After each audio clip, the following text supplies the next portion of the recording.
And hello and welcome to actual play Swords Without Master speedruns. This is the very first game of Swords Without Master on the show, and I'm super excited to be hosting all these rad rogues and one overplayer. Swords Without Master, we're going to be doing several of these on Sunday mornings. So not every Sunday morning, but we'll put it in the event schedule. So please come on back and watch our rogues. I'm Sean. I use he, him pronouns. And again, I'll be the host today. So I'll just be hanging out in the background, trying to make sure everything goes smoothly. How about you, Nadja? How are things with you? Hi, I am Nadja Otikor. I use she, her pronouns. I just got back from Memphis and I am jet lagged, but excited to wake my brain up with some storytelling.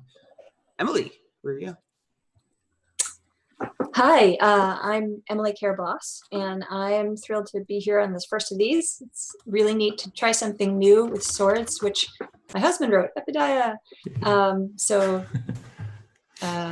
It's always cool to break new ground, and looking forward to doing that with you guys. Who's next? Strash? Hey, I'm Strash. You guys know me.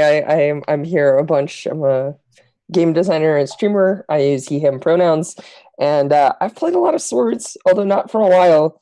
And I am super excited to do speed runs of swords. So over to you, Epi. Tell us a little bit about yourself. Hi, I'm Epediah Ravishah. I wrote Swords Without Master. I am completely and totally not nervous being here right now. And I'm going to stand by that lie throughout the entire game. So I'm looking forward to this. How about you, Sean? Nice. I'm looking forward to it as well. I get to sort of play voyeuristic role. I'll be watching chat and watching all your rogues, and I can't wait to see what kind of silliness you get into. I'm going to switch this over, and so by chat I will disappear, and Epi will go through the game itself. So I'll see you all on the flip side, as it were. All right. I presume we're alone now. So this being the first one, instead of just jumping right into it, we're going to take some time to learn the game a little bit and make some rogues to start with. So Swords Without Master is a sword and sorcery game. We're going to tell enthralling tales about our rogues, and our rogues are our player characters. The rogues are rogues in a older sense, not necessarily in the D&D sense, but more like they don't own property, like they don't own a kingdom or a dukedom or anything like that, and they're not visibly employed. They just wander the earth, performing their mighty deeds. They're also heroes in the classic sense. They don't necessarily have to be moral heroes. They don't have to be upright people, but they are capable of great things. So they're sort of Herculean heroes, if you will. And the way we make characters in Swords Without Master is that it's a game where you come up with your character first and then kind of shove it into the system. There are some things system-wise that we're going to need to make for the character here. But the first thing you want to do is kind of just get an idea of the kind of character you'd like to do. And one of the best ways to do that is to choose an eidolon, which is something of our world, something that your other players can see or feel or taste or interact with that reminds you of your rogue. So I know that a few of you have eidolons already. Do you feel ready to share those eidolons with us and the viewers? Yep.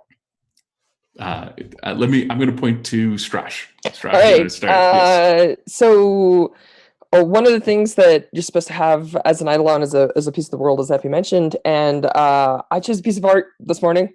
I'm inspired by it, and it had sword and sorcery vibes from me. Nice. So I started a post in the swords community, and I'm going to post the link in chat. So it'll be found later, and I'll put in the doobly-doo in the YouTube videos. So I will do that. It will be doable and it will be done.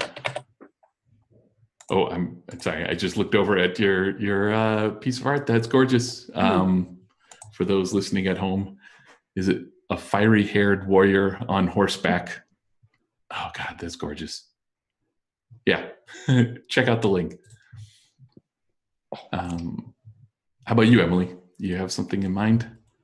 Yeah, I'm reading a book right now about saunas, Finnish saunas. So it's more of a concept, but I put an image of the book as the icon or the avatar for my rogue in the Roll20. And this is the book here, if you can see it. It's written some time ago, but I'm just imagining that my rogue is sort of a devotee of that sort of relaxation and refreshing experience. So perhaps roams around making those for them and other people to enjoy.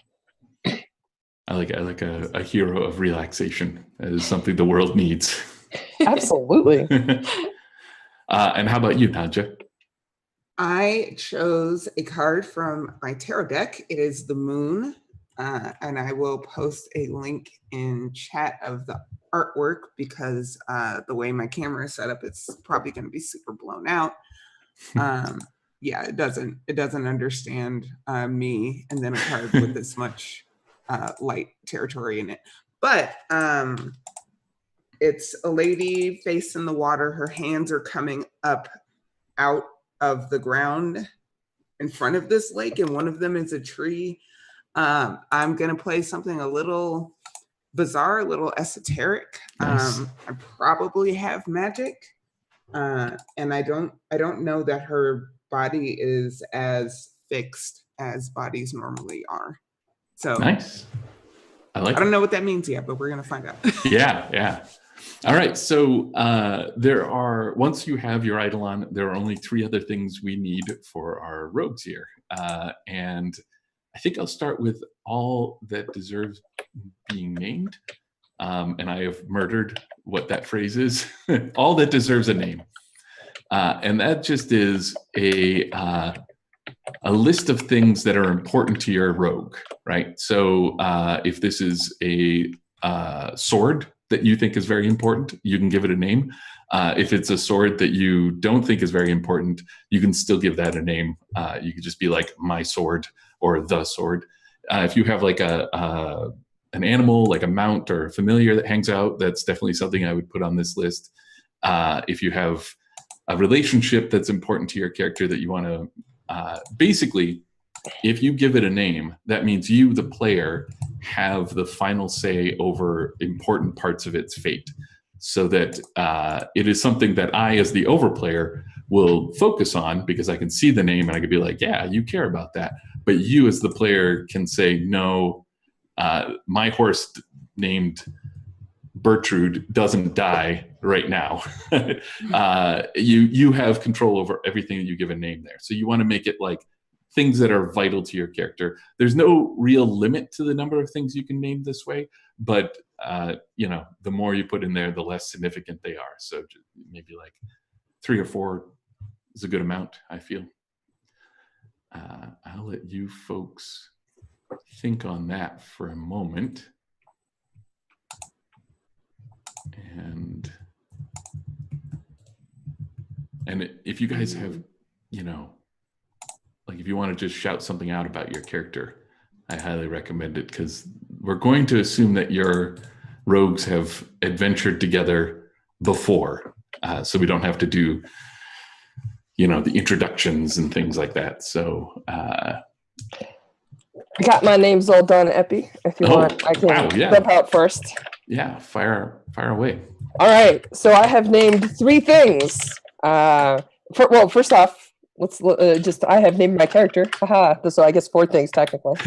I'm going to be playing Arahan Firehaired, and as Epi mentioned, the Eidolon that's inspiring me is a very sword and sorcery looking dude on horseback with hair that is painted in like reds and yellows.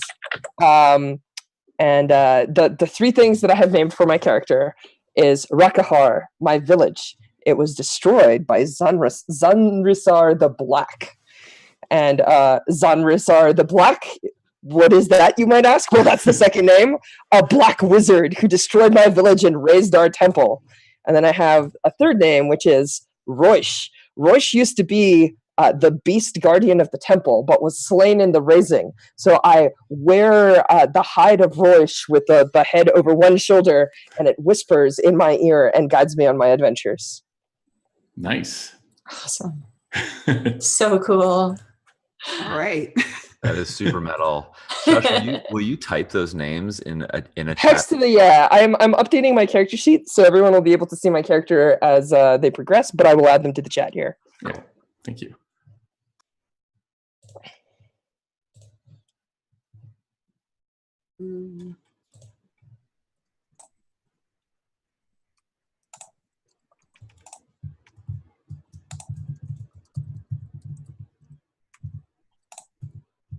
We're just quietly clicking on things. So, anyone else have stuff to add yet? I'm not trying to rush anyone along here. I'm just, I can talk a little bit more about, I don't want to talk too much about it and like go over things that important things that people might miss though. So maybe I'll just sit here and worry about whether I'm saying enough or not enough. That's what my job is right now. You're all good at it. I can think of things that need names, but I cannot think of names for the things. This is where I'm stuck right now. Oh, well, that's good too. I mean, if you want help from us, we can try and come up with some names if you like. I feel like my name is something monosyllabic of the tide. Ooh, that's awesome. But I can't. Do you like vowels? No, I'm asking because names can have dissonant sounds. They can have hard sounds. Right. They can have very like open vowely sounds. Something open sounds good. Something like Oya or Aya. I like Aya. Aya of the tide. Yeah. Sounds beautiful. Thank you. Boom.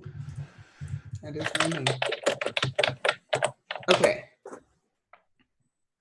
Oh wait, no. Now I have to change that name. I named someone as Lyra, and now that can't. They have right. No, that's good. Do that.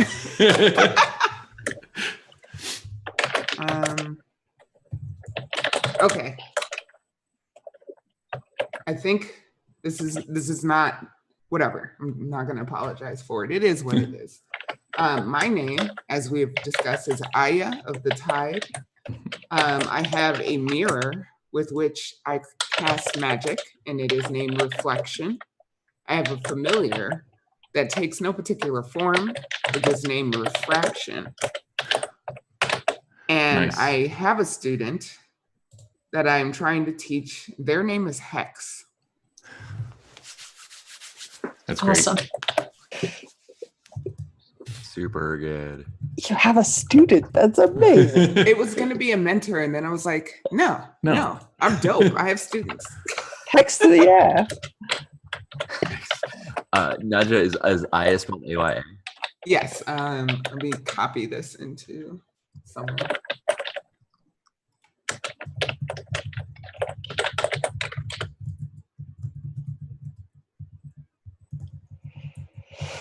Do you have some names for us, Em, or are you still working on those? I do. I have two. One that was totally clear from the beginning is Oak Splitter. It's my combination axe and hammer. It's got an axe blade on one side and then like a hammer prong on the other, or not prong, but the beating part of a hammer, which is the tool that I use to cut down trees and make planks and boards for making saunas and beating fire. And then I have an opalescent stone on a chain, which is called Aku's stone. And I stole it from the wizard Aku as payment when I did some task for him. And he said he was just going to, not pay me. And I was like, I'm taking this. I don't think that Lena, who is my rogue, I don't think that she knows what it does yet, but it's kind of cool. And when I introduced myself, I don't think I gave my pronouns that I use, and she and her, and my rogue does also. And I'm thinking about the third thing. I think I might just have like a trusty horse that I travel with that I will name. And maybe I'll just call it Red. Nice.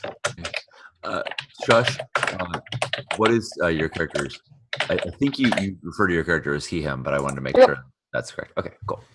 I will update the overlay shortly. All right. So we've got a good list of names. This is great. The way the rules work is between games, you're always allowed to add and change that list however you want. But once we start playing, you can only add to that list if we have a certain type of phase, which I'll go into a little bit later how the phases work. So the list is a little preserved during the play, but you may come across a character that you're like, I really want this character to be involved in my character's life somehow. Let's add them to the name, and we'll work together to try and get that to happen. So another thing we need to do is we have to deal with your feats heroic. As we play Swords Without Master, we will be rolling 2 dice. I am moving those around on the screen right now. We have one that's purplish and one that's orangish. The purple die is our glum die. The orange die is our jovial die. When we roll these dice, whichever one comes up highest is the tone that we're going to be in, right? So I'll roll them at the beginning of every phase, and that will set the overtone, because I'm the over player. And that is the tone that everyone's in until each of you are in until you get the dice and you get to roll them to set your own tone, which may be in opposition to the overtone.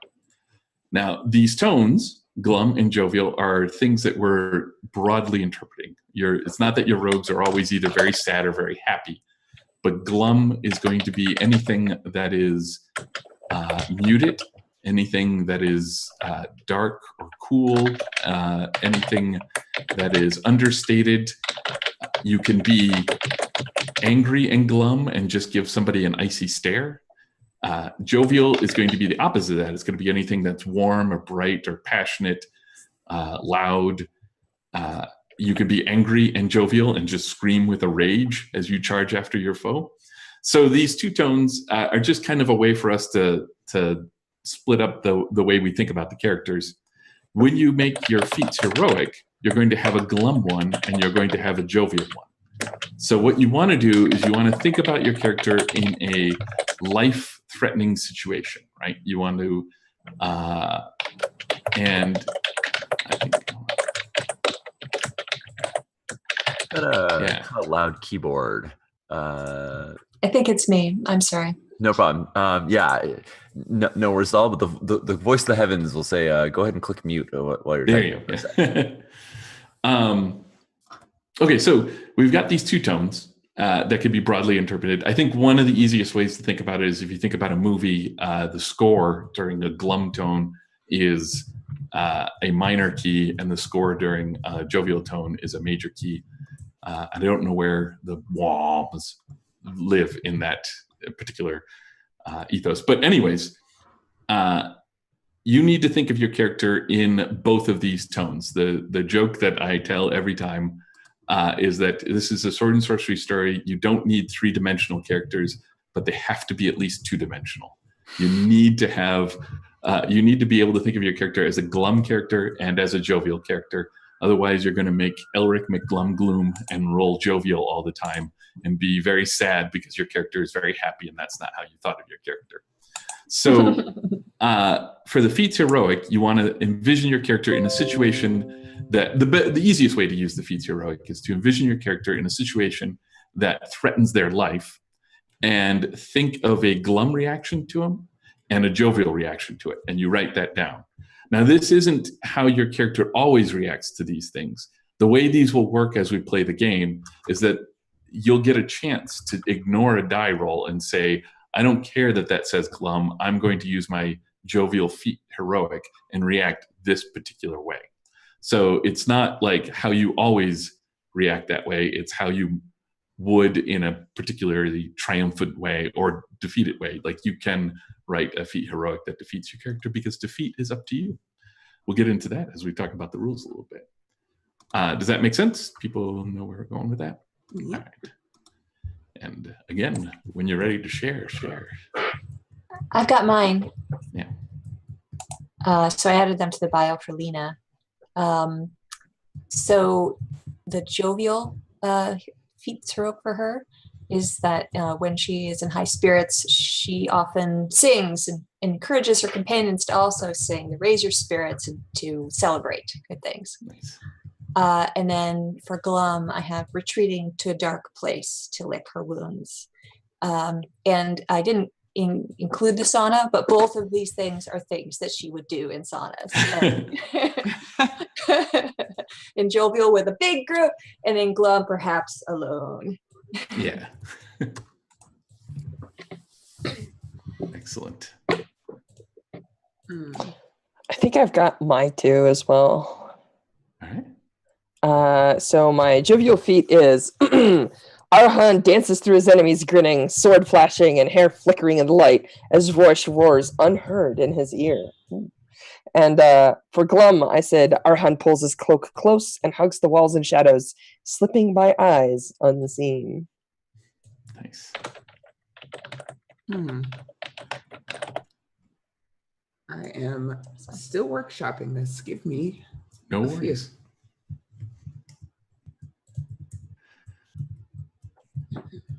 You're doing me a favor, Naja, because I'm working on trying to get all of these into chat from like all the distant places they are. So giving me a second to catch up with all these and get them so they're all in one place is awesome. For what it's worth, I'm also putting mine in Roll20 so that you can... One last place for you to look. Donka. Yeah. Oh, and my stuff's all in Roll20, not in the other window.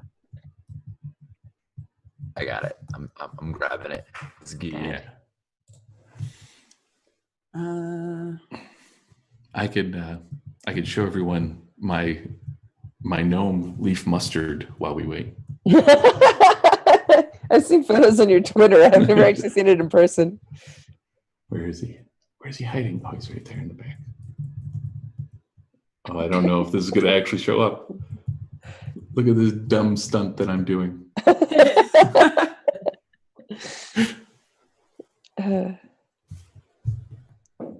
Cameo by Leaf Mustard. Okay, I think I've got it. All right. Okay, for glum, Aya disappears, letting her presence fade to avoid conflict. For jovial, Aya turns her mirror, blinding her opponents with their hidden truth. Nice. Awesome. All right. Excellent. All right. So we have one last thing to do to finish up our rogues here. And that is we have to come up with the trick. And the trick is a way that the rogue players get to kind of mess with the part of the game that usually the overplayer only has control over. That's actually kind of a limited view of the trick, but that'll work for what we're doing today. The way there's a list of tricks that we can use that are in the rules, and every rogue should have a different trick. Rather than like just say, hey, pick from the list and let's negotiate it. I've chosen 3 that I think are just real easy to do. And we're just gonna, when you have an idea for one of them, you shout it out, you take that one, and then we'll move on to the others. And the first one is super easy. It's called the locus. It is a location that you would like us to visit at some point in the game. And you can, anytime we're between phases, just say, this next phase has to take place at this place. I don't care what's happening in the story right now. We got to make sure it happens. So if anybody has like a location that they think would be fun to visit during the game, they can grab the locus. I'll go through all 3 of them so everyone has kind of an idea of what. The next one is called the inevitable foe. And this is just something you want to fight. And you say, again, we're between phases. You're like, this next phase has to be a perilous phase. And we have to fight this, whether it's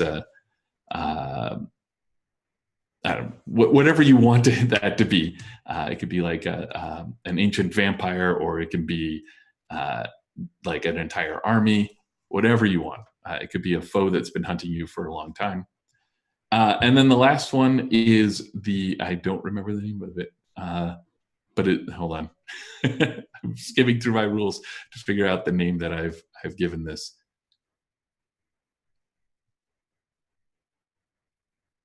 Oh, right. adroit prowess. So this is something about your rogue that something that your rogue is capable of doing that you want to show off, that you want to make sure that we have a chance to show this off during the game. So you write down what that thing is, and then in between phases again, you say this next phase has to be a rogue's phase, and we have to start it off by featuring my capability. I'm able to leap over entire mountains, so we need to have mountain leaping as we start off this next phase. That sort of thing. Mountains, what can only be leaped. Yes. So did any of those appeal to anyone? Does someone want to stake their claim? I'm not sure what I want to do, and I don't want to, feel free to reject this, but I feel like Asana is a really good look. But feel free to not do that. I'd love for that to be the case. We've got it set up. May as well lay it down. So that was locust, is that right? Yeah, the locust. So you just write down, like, you can come up with whatever you want about that sauna. It could be the world's first sauna. It could be just the last sauna you made, however you want to do that. But all right, awesome. So, Naja, do you have an inevitable foe? Because otherwise, I think I have a named black wizard. You do. I think that follows.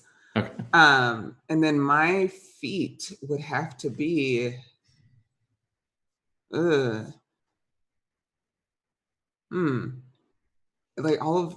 my whole theme is so weird.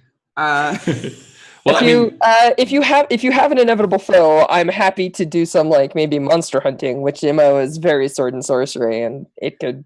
I don't have a foe, and I think a thing I can do makes sense because all of everything I do is really weird. So there's probably something very special, like maybe I shapeshift. Okay, yeah, that's good. I think also now I'm a werewolf, so it's fine. Very moon card, just saying. Yeah, that's great. Sometimes I am a wolf. It is fine. Nice. All right. That is good. And you get to write down what those are. And I think now I'll just kind of go over a little bit about how the game works. I feel like I'm growing darker and darker. I might. You rolled your glum die. Yeah. I don't know. So in Swords Without Master, first of all, I just want to say about these tricks. You get to write them. We have them. They're there for you to use, but don't feel like you have to either. Quite often, we'll play whole games where nobody uses a trick. The same with their feats heroic. And then sometimes when people first start playing, they're like, oh no, I forgot to use it. And that's not the case. They're there for whenever you want to use them. But once you do use them, you don't get to use them again that session, and you have to write a new one for the next session that you're going to play. So how does Swords Without Master work? So we have these dice in the middle here. And I mentioned before that one of them, the orange one, is the jovial die, and the darker purplish one is the glum die. Before you do anything in the game that is of significance, we're going to roll those dice. So I start off each phase by rolling these two dice to set our overtone. This is the tone that all of us will be in. When you're in a tone, what that means is that you want to make sure you hit that tone with your narration. It doesn't mean that you have to spend the whole time, like if you roll glum, you don't have to spend the whole time describing dark and quiet things. You could be in the middle of a very loud battle, but describe how your character loses, focuses right in on their foe, and the world around them sort of disappears. Like, it's sometimes fun to put the tone in opposition to what's going around and kind of hit the tone that way. When I roll for my overtone, nothing special happens except that we set the overtone, and then I start the phase. When I start the phase, it is a railroad. It is a complete railroad. I tell you where you are, what you're doing there, why you're there, what you're trying to accomplish. But once I'm done telling you that, it's up to you to subvert that however you want. But in the very beginning, I will say, this is where we are, this is what we're doing, and we'll go from there. Then, depending on what phase we're in, there'll be rules about how we hand these dice around. We're going to just each use the same pair of dice. What will usually happen is, as I'm describing the phase, I will describe what's called the thunder, which is a distant threat, something that can be a problem in the future, but it might not be a problem right now.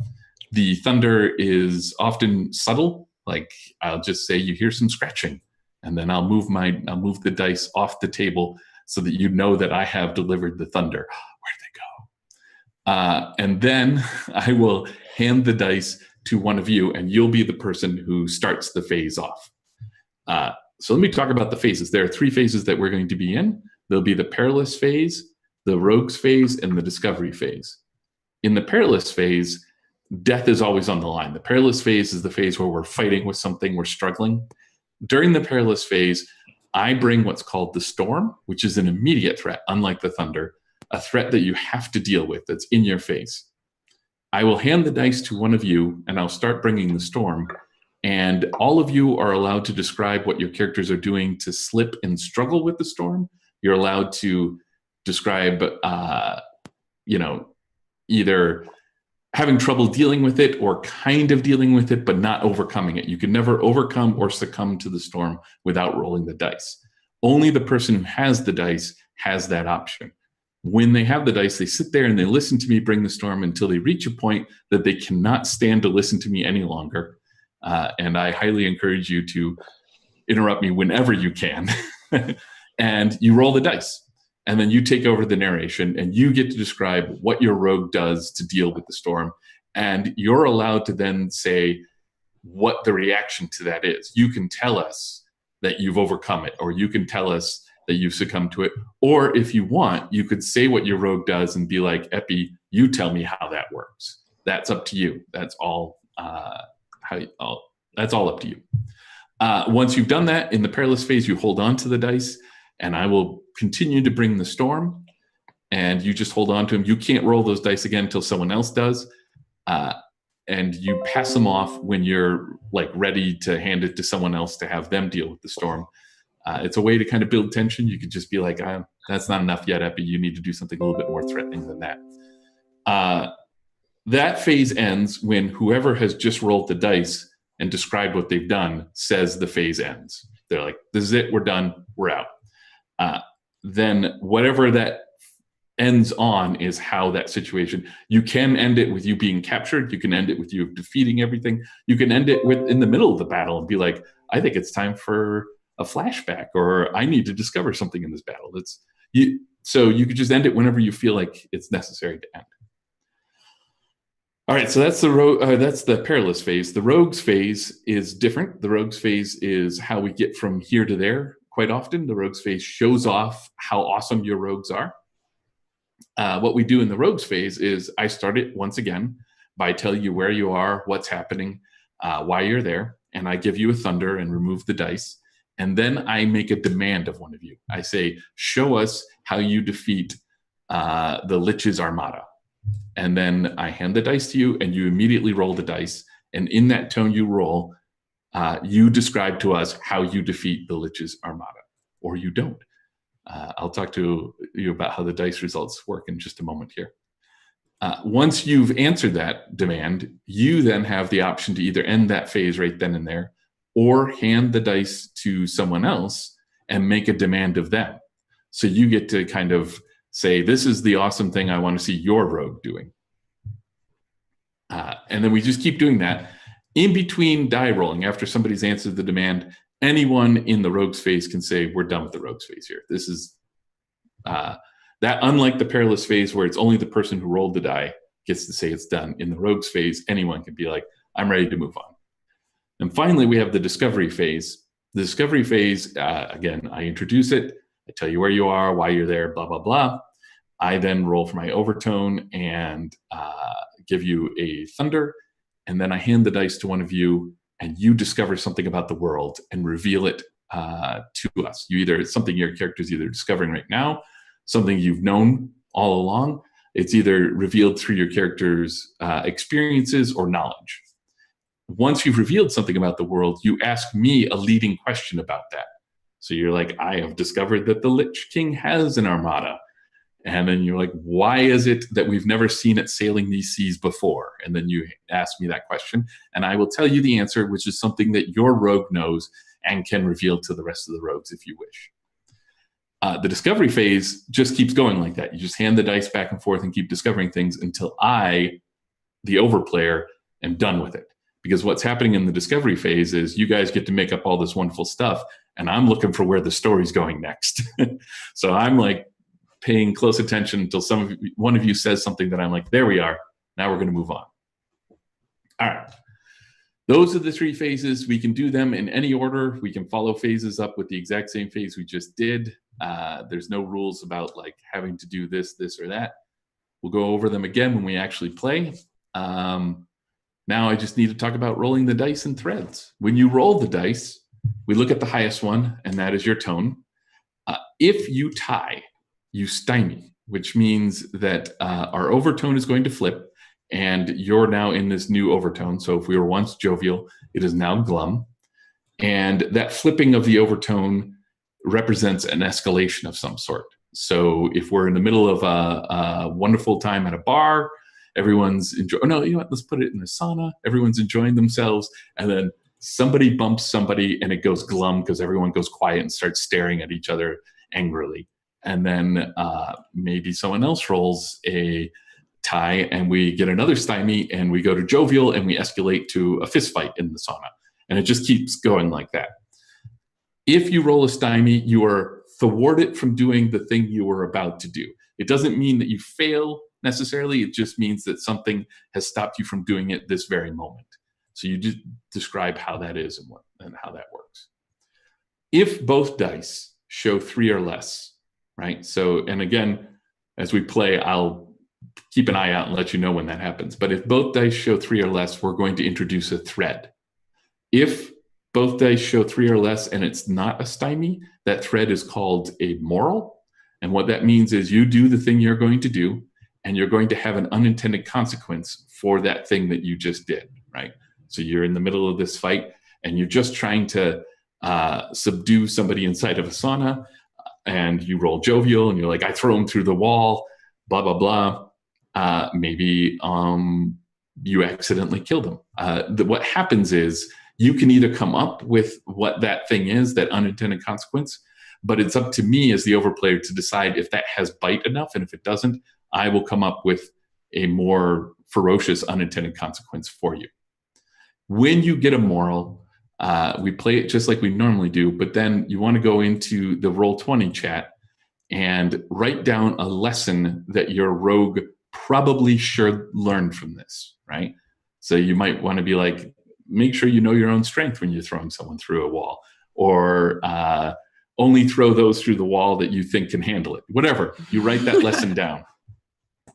And what I will do when you write that down is I will copy and paste that and put it in the moral section on our playmat here.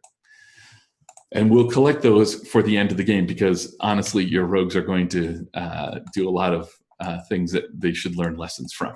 And we'll talk about whether or not they learn lessons a little bit later. If you roll 3 or less and it's a stymie, that is the dice have tied, then what you get is called a mystery.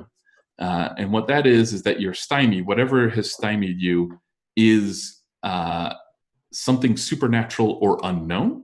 So it is something that you come up with that you'd be like, I wanted to throw him through the wall, but he just disappeared in a puff of steam. And then you just write down a mystery there that says, why is it that this person can turn into steam? You know, what do I need to do to throw this guy through a wall? Whatever you want to do. It's a question, though, and that's the important bit. And again, I will take that question and I will put it under the mysteries on our playmat, and we'll collect those for the end. These 2 are called threads. We have one last kind of thread. We get that not by rolling the dice, but by listening to each other. This thread is called the motif. If you look at our mat here, we have first motif and then 3 bullet points, and then second motif and 3, and third motif and 3 bullet points. All right, so what a motif is while we're playing, if you hear someone describe something that sounds like, that just embodies sword and sorcery to you, if I describe to you a altar drenched in serpents, and you're like, yes, a serpent drenched altar, that is sword and sorcery. You write that down in our chat there, and we'll put it up in the motif. And once we have 3 of those written down under the first motif, we're going to move on to the second motif. One of those 3 has to echo something from the first motif. And that means that in our telling of our story, we should come up with things that echo things that we've already said. So maybe you fight a giant serpent in the second part of the story here. So we'll be like, oh, okay, yeah, a giant serpent coiling around a mountain definitely echoes the serpent-drenched altar. So we're going to write that down. Once we get 3 in the second motif, only one of which needs to echo something from the first motif, we'll move on to the third motif. And again, one of those, and only one of them, needs to echo something from either of the first 2 motifs. Once we filled in all 3 for all 3 motifs, then we enter the end game. So this is our this is where the speedrun in speedrun comes from here. This is our timing mechanism.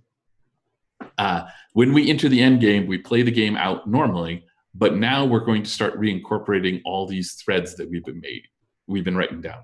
So now when you narrate your character, you can narrate your character as having learned this lesson about throwing someone through a wall, or you can narrate your character teaching that lesson to someone else, or you can narrate your character never ever going to learn that lesson and you're just going to keep throwing people through walls. That's up to you.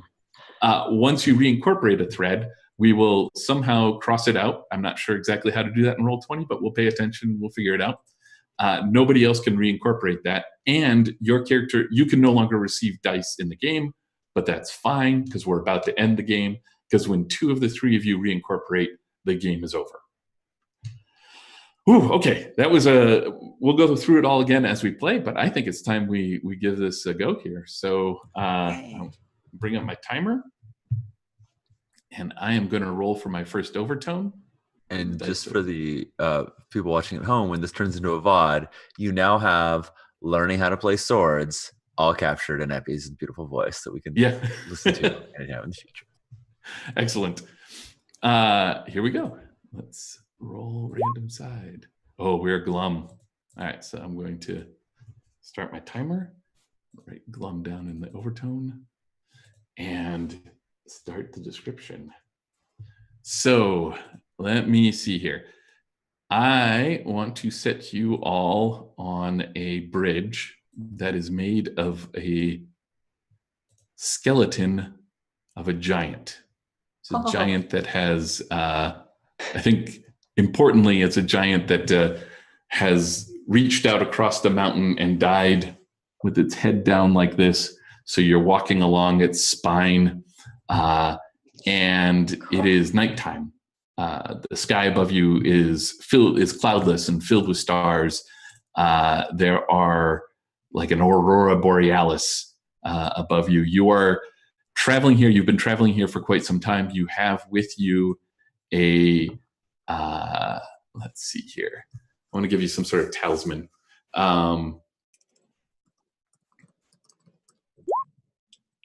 Right. I think it's you had promised to bring back an amulet, right, of an old king. But what you didn't realize when you agreed to this entire plan is that this old king himself was a giant. So this amulet you're dragging behind you, like you could fit your arms through the links of the chains in the amulet, and you're dragging this giant metal thing across this bridge here. And I'm going to do a rogue's face to start us off here. But I'm going to give you a thunder, and I think it is, other than the dark sky and the stars in the sky, the only other lights you see is in the distance on the bridge near where the head, inside the skull of the head, you can see the flickering light very faintly. It's not a campfire. It is very clearly candles instead of an actual full-on campfire. All right. So we're setting up this phase here. I am going to hand the dice to Strash. And this is a rogue's phase, so I'm going to start by giving you a demand. And very clearly, my demand here is Strash. Wait, I need I need to have characters' names in front of me here. I have changed my both in our video and in Roll20. I put my character name everywhere, so anywhere you're looking at me, my name is right under me. Arahan Firehaired, right? Yep. Okay, yeah. Feel free to correct my pronunciation. Show us how you're transporting this amulet.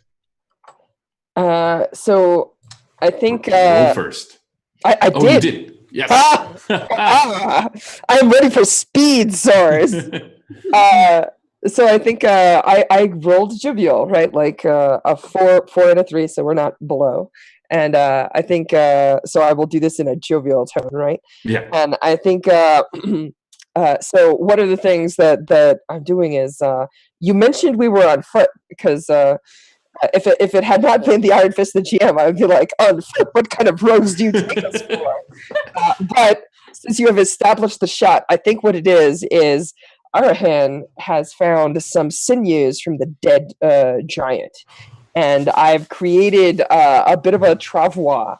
So I do not know what my other party members are doing, but if this were a movie, I would assume that it zooms in, and I've got very much like a bit of a harness around my chest, and I'm flexing my muscles because that's iconoclast and sorcery to me.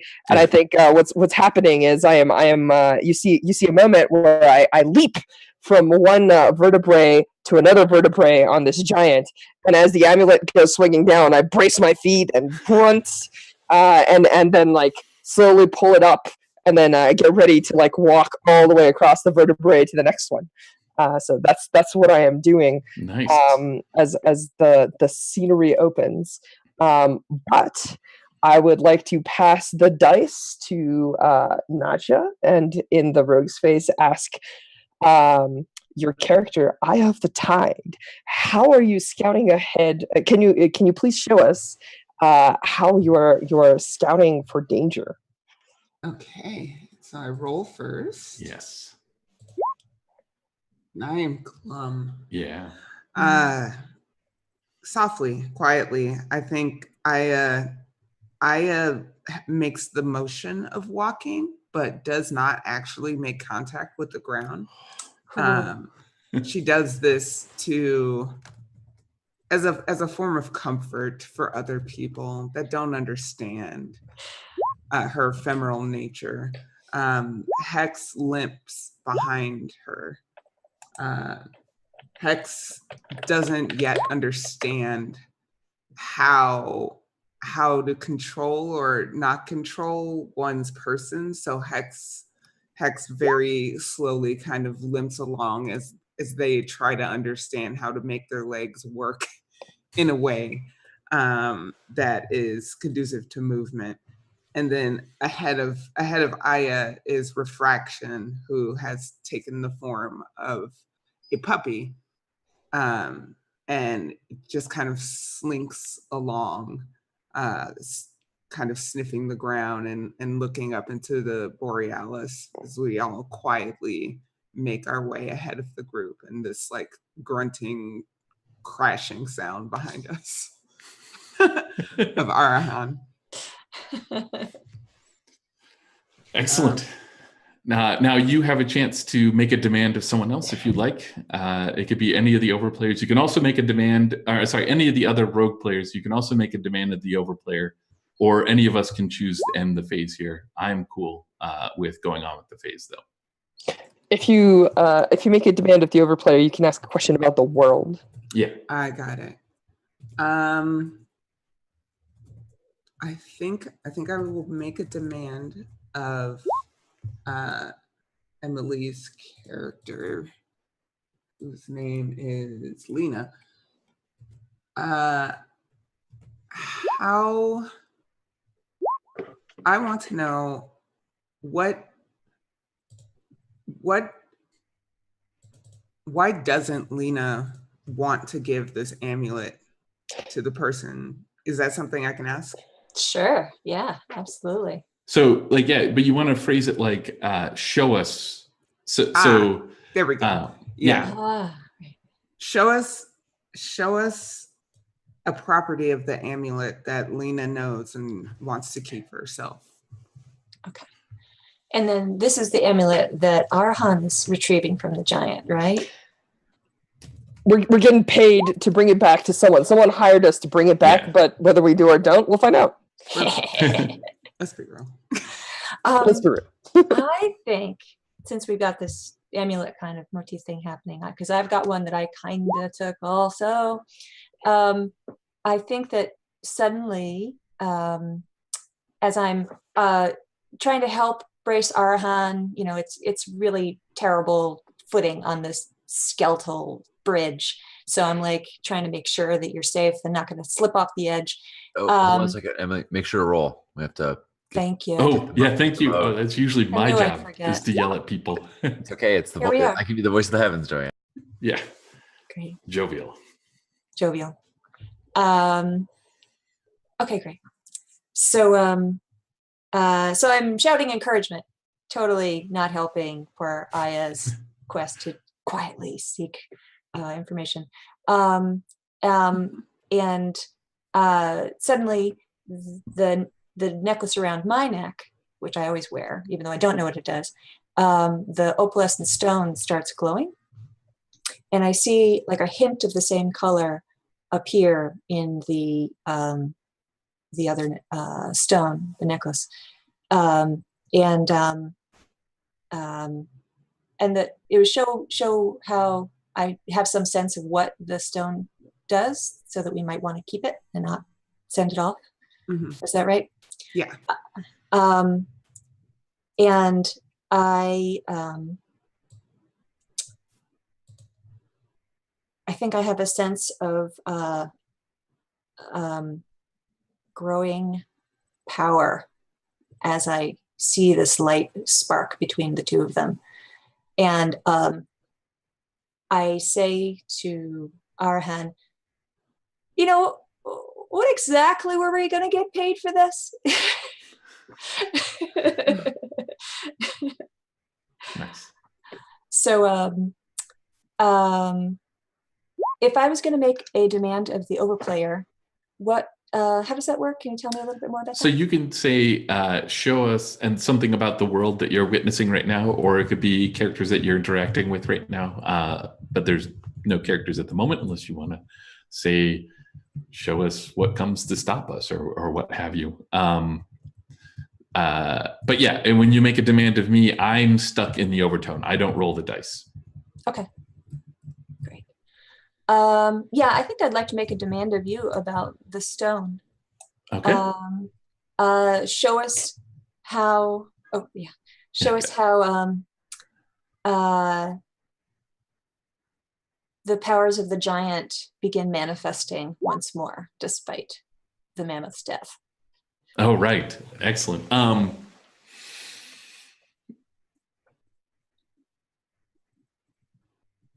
Okay.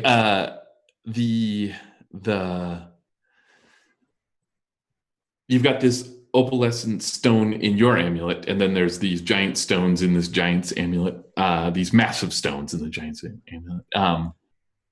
And they're both starting to twinkle. And I think zooming out, if we look at your merry band, I'm glum. Okay, as we look at your the group of you trying to cross this impromptu bridge of a giant skeleton, we see in the sky the aurora borealis is now shining in the colors that are being reflected in and starting to form into shapes that are similar to what's going on now.